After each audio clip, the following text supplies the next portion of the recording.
Hey, welcome back. So it is 7 o'clock on the dot. I appreciate you all coming in. For those watching the live and those coming back for the replay, you all are amazing. Hello, thank you for coming in. So if you all did not just see, I was on at 6 o'clock. I had a bonus working out my schedule with the person who actually initiated this conversation with me, Miss Elizabeth Sheen. She came on and gave us her testimony, her nuggets about divorce, how divorce affected her, how she still has some triggers and what she deals with, or how she deals with her triggers, or what she did to get over a trigger. So I appreciate you all joining me. Now I'm just waiting on my second guest to come in. For those of you who don't know me, I am Y Renee. I'm a trauma recovery coach, and I hail from outside the great city of Chicago, Illinois. And I'm just excited to be here. And this is the month of October, and I decided to start making myself more visible. And we're going to talk about all things divorce. So again, thank you all for joining me live, and those who are coming on for the replay. I'm just waiting for my guest to come on because I did a lot talking in the last live. She is actually kind of had some issues with her connection, so I'm going to see if she's still available. If not, we're going to make this real short because I know y'all tired of talking, listening to me and what I got to say. Right. So thank you for joining me, Tanya. And I can't see who that really is. Sheen B77. Thank you for joining me. I appreciate you all so much. This has been a really good topic of conversation. My guests who have been on for the last, I want to say 6 times. I've had 6 guests. Let's see, Tanya. I've had about 5 or 6 guests now, and they've all been amazing. We've had some good conversation. I think that we're kind of breaking some negative connotations about the word divorce. Divorce comes as a negative connotation anyway because marriage has failed. It's no longer in existence, whether it was good, bad, ugly, and different. So when we talk about people actually going through the process of divorce or using the title, it sometimes triggers people negatively. And then I'm also on here trying to share nuggets to help people who are contemplating marriage or in marriage, contemplating divorce, to let them know you can work at it. You can actually get through it. We're just some divorcees. And a couple of my guests, I think have remarried. No, 2 of my guests that are remarried. One is getting married very soon. And the others desire to be remarried. They're either dating or they're looking forward of it. But what blesses me is knowing that we're all women of faith, not trying to put our faith off on anybody else, but just knowing that God had a significant hand in all of our testimonies, all of our lives, things that we've gone through, things that we've come out on. The fact being that we still believe in the institution of marriage is a testimony all in itself, because a lot of people come out of marriages and say they never want to do it again. They don't believe in it. It's not for them. It's not for anybody. It's not a good institution. And what I want to do is kind of break down those walls and barriers to let people know that marriage is good. It was created by God. It was Bible says man is not good to be alone. That's why he created a helpmate. And I believe wholeheartedly that we're meant to partner with someone to build a life, to be fruitful, multiply. And multiply does not mean have to be about children. I believe that when we have partnerships and marriages, because it's such an awesome institution, that something good, businesses, breaking generational curses, I got you thinking about the word. Well, think about it and give me what you think is, Sister Tanya. That's my good girlfriend, Tanya. I think that when marriages are born, like I said, it's not just to be multiplying by children, to multiply the earth. I think that's a good thing too. But I believe when you're married with someone, you're supposed to produce good things, whether it be a business, whether it be healthy relationships, whether it be partnerships, positivity on your job, just everything that in a marriage is supposed to produce something. It's supposed to give fruit. It's supposed to leave something for somebody behind. Marriage is about legacy. Marriage is about doing things that make God pleased, because he created it to be good, just like he created everything to be good until sin came into the world. However, when we talk about divorce, the Bible only gives one real reason that's stated for divorce, and that would be infidelity. However, we all know that because God wants us to prosper, even as our soul does prosper. I don't know the address of the actual scripture. I know it's somewhere, I believe in John. I know it's a New Testament scripture. However, prospering as our soul does prosper does not mean being abused. It does not mean being hurt, betrayed, lied to, or anything like that. So when we talk about marriage, I think that the institution itself is wonderful. And unfortunately, I think sometimes we end up with somebody who we weren't supposed to be with. And we make bad decisions and we go with those decisions instead of just being able to say no for embarrassment reason, whatever the reason may be. I don't agree when people say that they've outgrown somebody. And the reason why, this is Renee 1-in-1, my own personal Bible. Since we're talking, I'm waiting for her to get on. I'm going to call her. I hope okay, so maybe she's not going to be able to come on. That was you. So, I just really believe that, what was I saying? I lost my train of thought because I was thinking about her. Give it back to me. The institution of marriage, when you're doing it, it's supposed to be, I said that already. This is really going to be bad. See, I'm getting up at age. Tanya, what did I say? Sis, help me out here. Outgrow. Thank you. See, Holy Ghost gave it to me. So I believe that people never outgrow people. And what I mean by that is because what we have to realize is that we're an ever evolving people. Thank you very much, Tanya. We're an ever evolving person, people, species, human beings, meaning that the world is constantly changing and so are we. I've been speaking on here now for 6 minutes. I learned something in the last live talking with Elizabeth and her sharing some nuggets with me that helped me change my mindset about a couple things, gave me something to think about. I'm not the same person I was in that last live. I'm not going to be the same person when I get off of this live. I'm going to reevaluate some things, apply the stuff that I can apply to my life pertaining to marriage or not, because some things, these tools that we're talking about can be applied to everyday life. When we're talking about relationships, we're talking about communication and things like that. Bottom line is, I think that we're constantly changing. So when people say they outgrow people, I just think that you don't take the time to actually help evolve or get to know the person that you're changing into, whether it's good, bad, or indifferent. And I think that that's what a problem is. Because again, marriage is I say it's a 16-hour job because most times we have 8-hour jobs and we're not really with our spouses. But Elizabeth made perfect sense. When you go into a conversation with someone, hello, Miss Mika Diamond. I'm waiting for your good girlfriend Sheila to come on. When you go into a relationship with someone, when you go into a partnership with someone, we forget how to communicate a lot of times. We let a lot of stuff slip through the cracks, and instead of learning to recommunicate or learn somebody's love language or their communication language again, we drop the ball. We figure that it's not worth it because they're not on our level anymore. How about helping them get to your level? Everything in marriage is not about give, or take. It's 100% and 100%. And when the times that I fail or the times that I fall, my partner should be able to pick me up. The areas where I'm weak in, they should be my strength, and vice versa. I'll give you an example. When we talk about money, I can spend money, and when I act like, hey sis, when I act like I want to act right with my money, I could balance a checkbook or two. I could pay attention. I could be I'll say not frivolous, but frugal, not cheap, but frugal when need be. But however, I like to spend money too. If my partner is better at managing money as far as the household finances and stuff, better than I am, then why not let them do that? It's only going to help your marriage succeed. If they clean the house better than I do, now imagine I clean the house when I put my thoughts to it. However, that's not my favorite thing to do. And if you could do it better than me, then I need to find somewhere else to pick up the slack that I do better than you, so it would be even. Or some people just actually like to clean. I'm not one of them people. Not at all. So it's certain things that we have to do to be able to pick up the slack.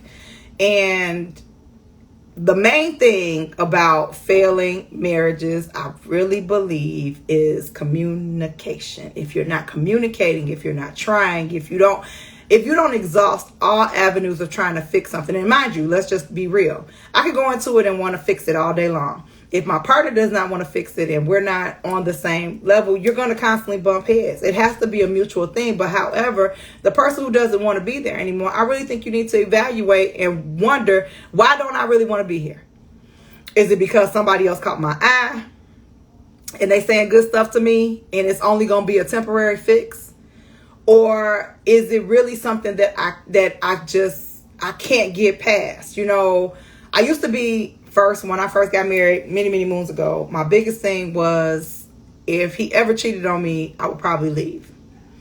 And I had to realize, when I said I do, he was cheating on me before I even got married. So that wasn't going to be the case. Whether I was being abused or not, I still loved him. And I stuck with it because I didn't feel like infidelity was a deal breaker. It should have been, but it wasn't. And I tell people all the time that my belief is that, I'm not saying you have an habitual cheater. Now, don't get me wrong. I'm not saying somebody who constantly do it, then don't even be bothered with it. But somebody step outside the marriage once, maybe twice is pushing it. But it's because of lack of communication, something you all are missing in between, and the person decides to look outside, but then they come back and they're truthfully sorry because they realize that grass over there is just as brown as the grass at home, when they thought it was green and it really wasn't because it was artificial, and they dealing with the real thing at home. If they come back and they're truly sorry, they're truly remorseful, and you all can get counseling and work through it and figure out where the actual breakdown was in communication, I believe, and again, this Renee 1 and 1 or maybe 1 and 2 by now, that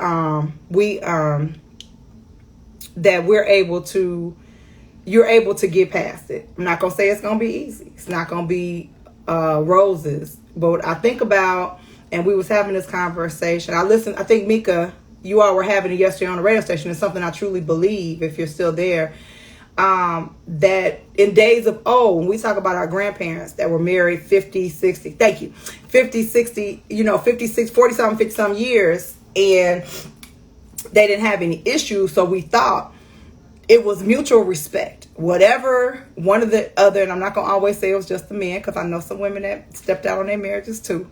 But whatever it wasn't disrespect involved. It means that they kept that stuff outside their home. Their mate took care of, like, let's just say it was the man.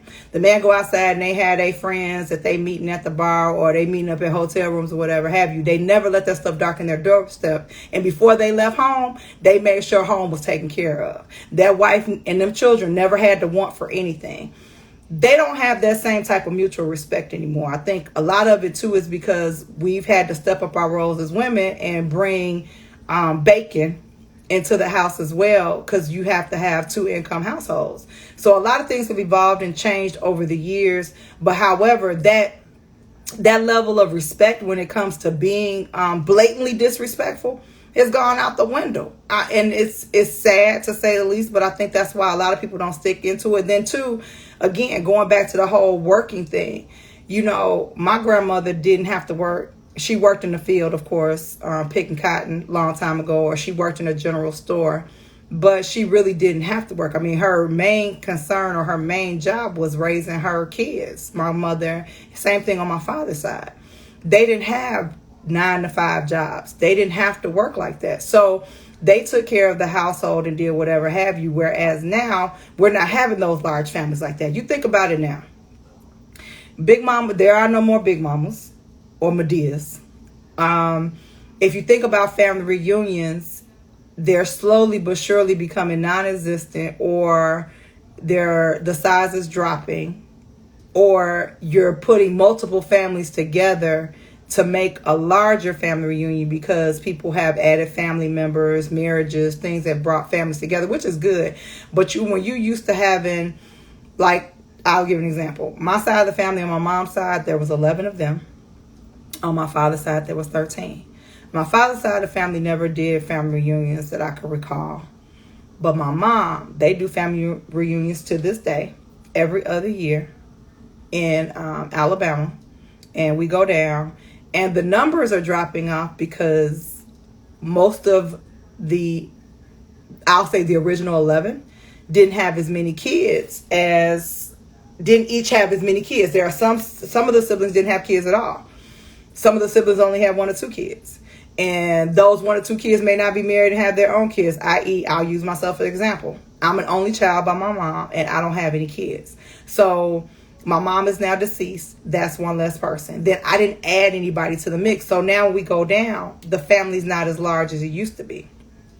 How does that all relate to the constitution of marriage? It is because I'm going back to the fact being that the strength that they had in numbers, the stick-to-itiveness of family members staying married, that's not the case anymore because everybody feels like they can do it by themselves, or they can find somebody better, or they shouldn't have married that person in the first place. And I've said it all this time, too, that if you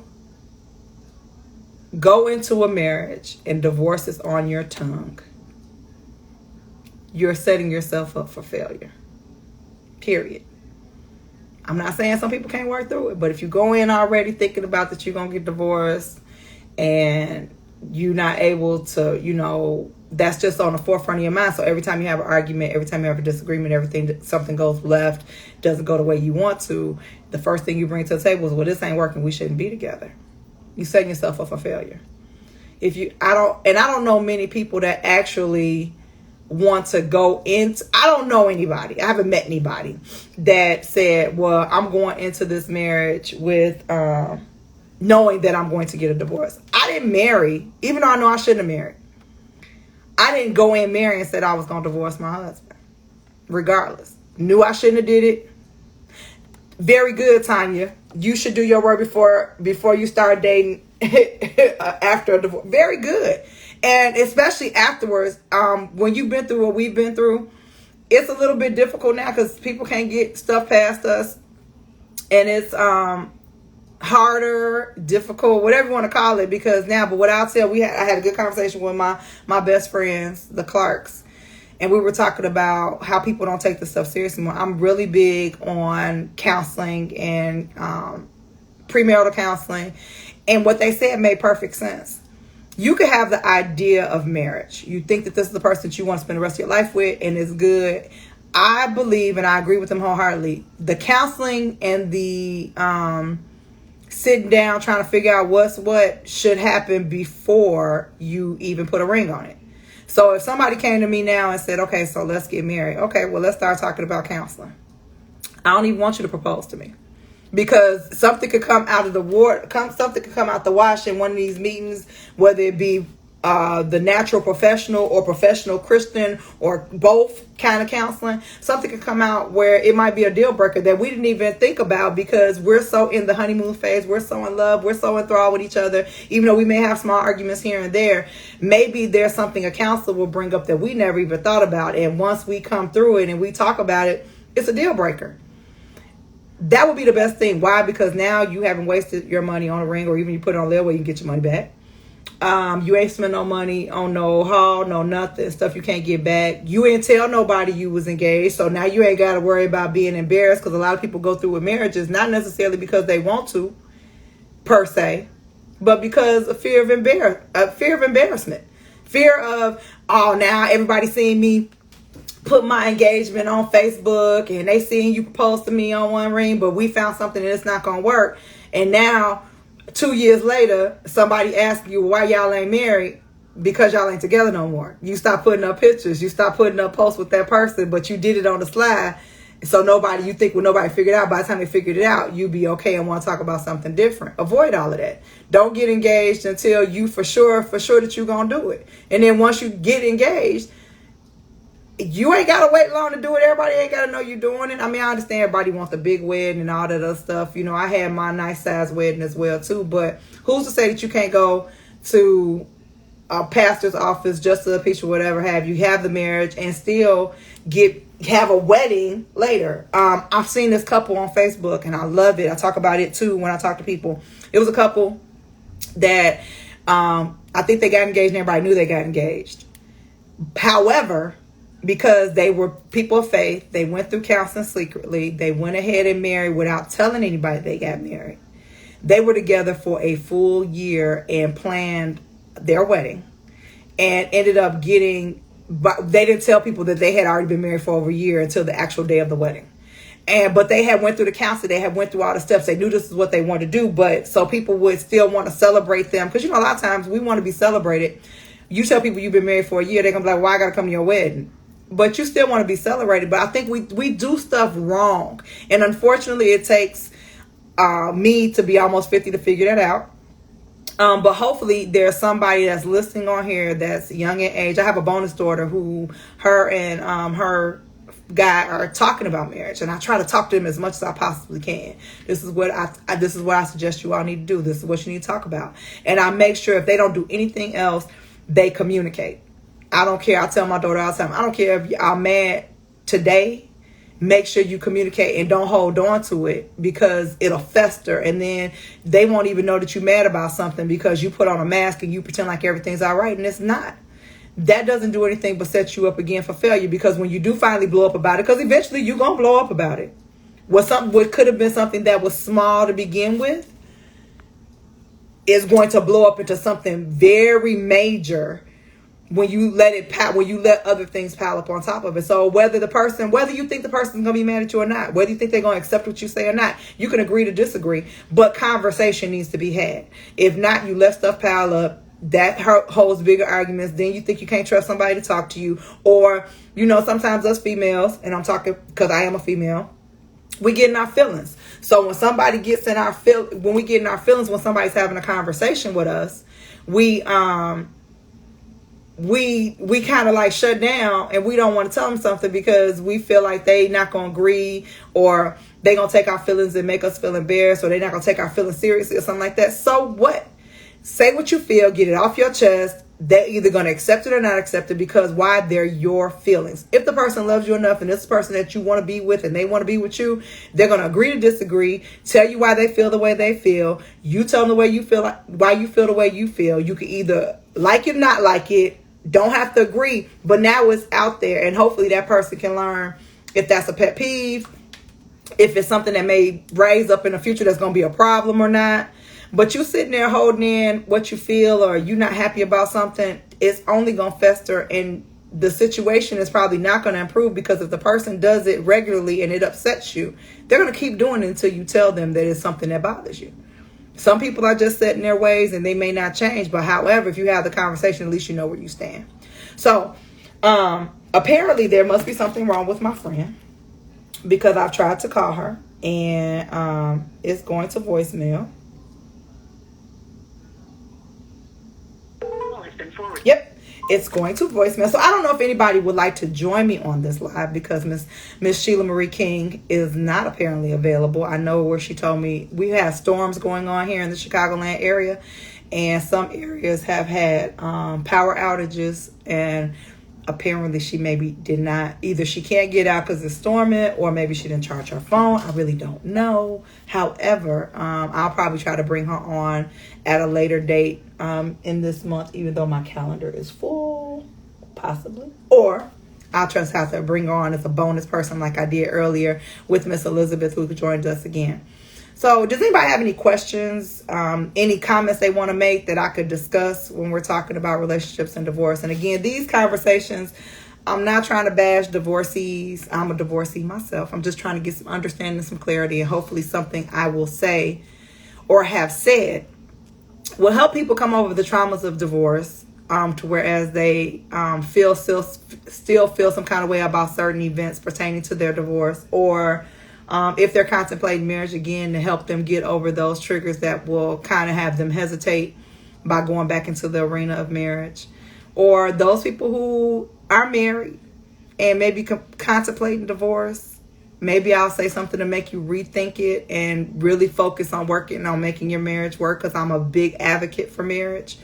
Or those people who are looking to get married. I don't want you to be afraid of going into a relationship. Again, if you're already thinking about divorce, you're setting yourself up for failure. So you need to get the negative thoughts out of your head, or your processes pertaining to divorce, before you get married. If you stop thinking about divorce, or if you concentrate on making sure that everything you do is positive pertaining to working on your marriage and doing things of that nature, you'll succeed.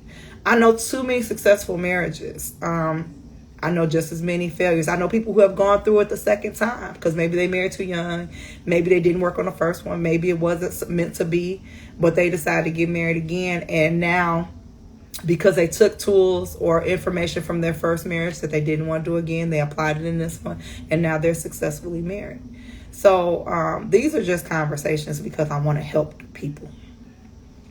Again, being a trauma recovery coach, coaches are about changing your lives, helping you think outside the box to move towards being a better person. And for me, I think that a lot of times, I think the reason why I picked the niche of being a trauma recovery coach is not just because I've been through traumatic events. It's not just it. But however, a lot of times people can't succeed because they're stuck because of something that possibly triggers them that may have been traumatic to them. It may not even be something as serious as my trauma. And I say that because losing a job can be traumatic. Hell, all last year, being a part of a pandemic that half of us have never been a part of. There are some people that are older than us that have been through the last pandemic, but all of us that have never really been through a pandemic before, being shut down in the house, especially if you're an extrovert, watching loved ones pass away from this disease or this virus that has come in and just wreak havoc against not just the country, but the entire world. That's traumatic. And now these people are having difficulties wrapping their brains around going back to work inside the four walls of a building with people who still may or may not be vaccinated, may or may not want to wear their mask, may or may not want to be safe. Sending their children to school when they're not sure what the same thing that goes on with the adults that they instill in their children. And we know children are germ breeders anyway. I don't care. I don't know what it is about children, but they breed germs. So, if one person gets sick, the whole class going to get sick. And now trying to get them kids to stay at home, but then it's hard because if the parents got to go back to work, they got to send the kids somewhere. Losing loved ones to COVID, because people didn't take it seriously enough, or people just didn't understand it. I mean, there are some people that are going to be immune to it. There are some people that have immune systems that are extraordinary where they can take a licking and keep on ticking. There are some people who don't have good immune systems and it's going to affect them. I was having a conversation with somebody at the car dealership today, and we were talking about the negative effects of COVID and how people have died and how some people have had it but they've survived, or how I believe conspiracy theory that there are people out there that may have caught COVID, but that may not be necessarily the reason why they died. COVID may be the agent or the adjutant that elevated whatever underlying condition that they already had. It could be so many things, and I really don't want to get on COVID, but what I'm talking about is just the trauma of it and what triggers you. So you've been in the house all year long, working from home, not working from home, locked up in your house, purposely ordering your food online, whether it be HelloFresh or Walmart or Target or everybody else who started the things where you could just order your food, then go sit in your car and they ain't got to touch you. They put it in your trunk and you keep on moving. I'm a witness.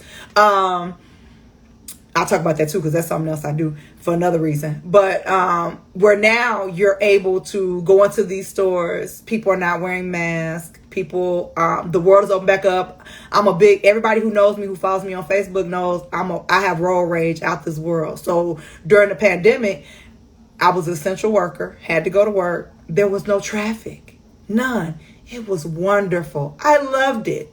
However, now I can go outside and at 2:00 in the afternoon, traffic is backed up the wazoo. And I'm like, why aren't you people driving? Who told you to come out the house? Why are you out anywhere? And I go through a whole thing. But those are things that trigger people. And I want to help you get past a place called stuck, because the world is opening back up again. And if you don't have means of working from home and you have to go back into wherever you have to go at, or lose your job, I got to help you get past this. I feel like it's my duty to help you get past that. If you're afraid of going out somewhere or being around people because you're afraid they're going to pass away, why? As sad as it sounds, death is inevitable. We live to die. So, but some people are traumatized by that. I want to help you get past it. So it's not just me dealing with just my own trauma. It's whatever is trauma to you. It could be a car accident. You could have had a fender bender. It could be a bad fender bender. It could be a little bitty fender bender. But if it causes you to where you don't want to drive again because you're afraid of getting in an accident, that's a problem. Especially if you've been driving 15, 16, 17 years and now all of a sudden you're going to Uber everywhere. You know how expensive that is? You're going to try to rely on your friends to take you places. Your friends may love you, but eventually they're going to get tired of doing it. You know, you might catch them on a bad day and they might not mean nothing personal by it, but they ain't going to want to be bothered with you. And when they don't want to be bothered with you, you're going to feel some kind of way. Need to help you get past all of that. I'm somebody who, I had my purse snatched at 16. Within the last 3 years, I started carrying purses and wallets again. I'm doing baby steps. I tried purses, but I kind of reverted back from purses, so I just do a wallet. The reason being is because I used to carry everything in, as my grandmother would say, my vault. So it was just my keys in one hand, my phone in the other, everything of value would be in my vault. So I'm now breaking that negative trauma off of my life by carrying a wallet. I keep everything in a wallet now, so I do not carry anything in my vault anymore. Baby steps though, but I had to do it because I just really felt like, one, I was tired of putting stuff up there. Two, it's kind of, people would tell me, and I didn't believe it at first, I really didn't care. People would tell me it was embarrassing to see me in the store going in to pull out my ID, my credit card, and all that other stuff. So I had to learn how to stop doing that. That's my little funny for the day. But sidebar, and then I'm going to let y'all go because apparently Sheila is not on. Didi, you're a survivor. Congratulations. I love survivors. One day, maybe you can hook up with me because I'll be talking about domestic violence in the month of October, and I'm going to be interviewing people as well then too. One of the things I want to say when we talk about this world changing is, I don't know if anybody's paying attention, but it started a while ago when they would do self-serve stuff in Walmart's, Target's, grocery stores, and things of that nature. I felt like the machines were taking away people's jobs, and I'm somebody who's very personable. And with the pandemic even happening, they're now, Walmart in some cities have also talked about taking out all of the cash registers and putting in self-serve the entire store. And that means that people are going to lose their jobs.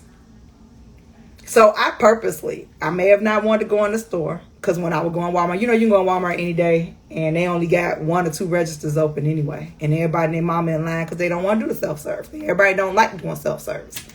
So during this pandemic, it made me think about it. I'm somebody who don't necessarily like grocery shopping anyway. So if I could pick a button and let you select my food and then bring it out to my car, job security. Because even though they took you off the register, you could pack some bags and still get some groceries. So my whole thing is, me and my laziness and me and my not want to be around people because of COVID, it's benefited me too because, again, I've always disliked grocery shopping. I don't like clothes shopping. If I ain't got to. I don't like shopping, period, which is not likely for most females. I know I'm a little different. However, I don't like doing that stuff. I can get somebody to shop for me. If I get somebody to try my clothes on for me, try my clothes on a little different. I understand. But however, I don't like doing those things. So if I could find a way to keep you gainfully employed while I can not have to do that, I don't mind getting in my car, driving to the store, pulling that little space, checking in on my phone, telling you where I'm at, and watch you roll all that stuff out. Open my trunk. You put the stuff in. I say thank you very much. You go back inside. So just to let you all know, if you did not know, Walmart is really, they're working on remodeling their stores. At least I know here in the Chicagoland area. They're working on remodeling their stores to take out all of the registers and make them self-service. And that means that people will either be stocking constantly or losing their jobs. And I just really feel like even though people are hiring again after the pandemic, because some people got laid off before, or people quit working because they couldn't work during the pandemic, people are looking for jobs right now. This is one of the best times to try to go back to work. But however, some of these places are still, because they've learned how to maneuver through the pandemic and they don't need you in person, it's going to be twofold. So it just depends. So, okay. It is now 7:34. I've ran my mouth enough. I was hoping that Miss Sheila would be able to join us, but she has not. I thank you all for all joining my live and listening to me ramble. be back here tomorrow. Oh, tomorrow is going to be perfect. Let me check my calendar, make sure tomorrow is Wednesday. You all have to come back. Make sure you share with your friends. Tell everybody that we're on talking about all things divorce. I have a male guest coming on tomorrow to give a male perspective about divorce, why they divorced, what happened, what triggers him, what if there was a breakdown, why was the breakdown, all stuff. But just to hear a man's perspective is going to be awesome. I'm so excited. Mr. Delvin Barber will be joining me live here on Facebook, and I'm so excited. So that flyer will be going up as soon as I get off here tonight. I will try to reschedule Miss King, Miss Sheila Anderson King, or I should say Sheila Marie King, because it's no longer Anderson. I'll try to get her back on here some other time. And even if I have to do a bonus day like I did today with Miss Elizabeth, I can do that. I thank you all so much for tuning in and watching and listening to me. And I hope that some of the stuff that I'm saying, quit laughing, Mika. I'm hoping that some things I'll say are adding value to you. You can, you know, she can't just change her name on us and expect us to be okay with it, Mika. I mean, for real. So, I hope something I'm saying is adding value. I hope that you all are sharing this with your friends and family. Please invite them to come on. And for those who don't know, on here in my Instagram account and definitely on Facebook, if you follow me on Facebook, I have the opportunity. I was selected by an awesome group called the Fair Consulting Firm to share my keynote in Detroit, Michigan on September 18th. I know I would love to see everybody who follows me, their face in a place. If you're in the Detroit area or if you're in driving distance, I would love for you to come up there with me. Tickets are on sale now. However, if you cannot, it is also a virtual event. I would love your support. It would be nice to know that people are there cheering me on from the comforts of your own living room if you cannot be in person. This is an awesome opportunity for me. It's really big, and I'm very, very excited about it. And all the doors that are opening up for me. They actually released the first article about my Harriet Tubman Underground Railroad initiative, where I'm able to assist people trying to relocate from one city to another because of domestic violence, and they feel like they have to escape and they have no other way to escape. So this initiative has been out now. I started it in 2020, and so far I have helped 3 people and counting. So I'm saying this for a couple of reasons. One, because I need your support, your prayers and everything, because this, what I do, what Tanya and I do being out in the field with this is not easy. Sometimes we can put ourselves in harm's way to try to save somebody else. We always have to pray for the people that we're trying to assist to help them become survivors. But also, I'm trying to find grants and money to continue doing what I'm doing. I would never want to have a phone call from somebody to tell me that they need to get out and I don't have any funds under my non-for-profit organization called For My Voice Matters. So it's the number 4, My Voice Matters. You can follow me on all social media under that as well. There is a donate button on the Facebook page if you want to donate. My website is whyreneecooper.com, and there's also a donate button on there somewhere as well. If not, you can always inbox me. I try to do fundraisers when I can. COVID kind of shut us down, but thank God there were people who were donating through a popcorn fundraiser or people who was just trickling money in whenever they could. And I've still been able to help people. So, like I said, I never want to turn anybody away if this is going to help them get out. So if you know anybody who wants to assist me getting grants, or just help me put myself out there a little bit more on that aspect too. But I believe going back to the platform in September, which is going to be seen on a national scale. It's also associated with Forbes magazine, for those of you who are familiar with Forbes. I've already been featured in New York Weekly and CEO Weekly, and a few other network blasts, like television blasts throughout the country, ABC, Fox networks, NBC, ABC, CBS, Fox networks, different affiliates I've been featured on. So hopefully that's going to also assist me in bringing awareness and also donations to the organization to help those who I can help out.